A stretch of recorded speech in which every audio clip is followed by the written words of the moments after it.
Չնախանձել չարին, շարունակում են կարդալ 37-րդ Սաղմոսը։ Ամբարիշները սուր քաշեցին ու լարեցին աղեղները, աղքատին ու կարիքավորին տապալելու համար և ուղիղ ճանապարհով ընթացողներին սպանելու համար։ Նրանց սուրն իրենց սիրտն է մտնելու, ու նրանց աղեղները կոտրտվելու են։ Արդարի ունեցած քիչն ավելի լավ է, քան շատ ամբարիշների ճոխությունը, քանի որ ամբարիշների բազուկները ջարդվելու են, բայց Տերն արդարներին նեցուկ է լինում։ Տերը գիտի ուղիղների օրերը, և նրան ժառանգությունը հավիտյան է լինելու։ Չար ժամանակներում չեն ամաչելու,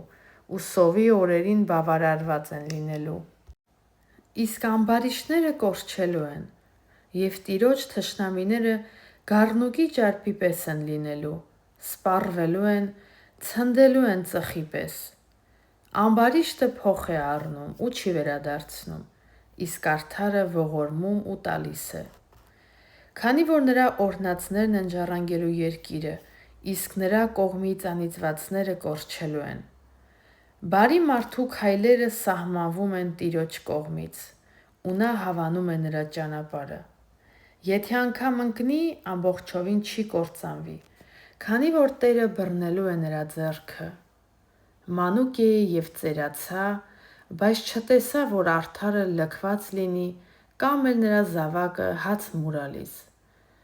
Միշտ ողորմում է ու փող տալիս, և նրա սերունդն օրհնված է։ Հետ կանգնիր չարից ու բարիք արա, և հավիտյան ապրիր, քանի որ Տերը սիրում է իրավունքը և իր սրբերին չի լքում։ Նրանք հավիտյան պահպանվում են, իսկ ամբարիշտների սերունդը կորչելու է։ Արդարներն են ժառանգելու երկիրը, ու հավիտյան բնակվելու են նրա մեջ։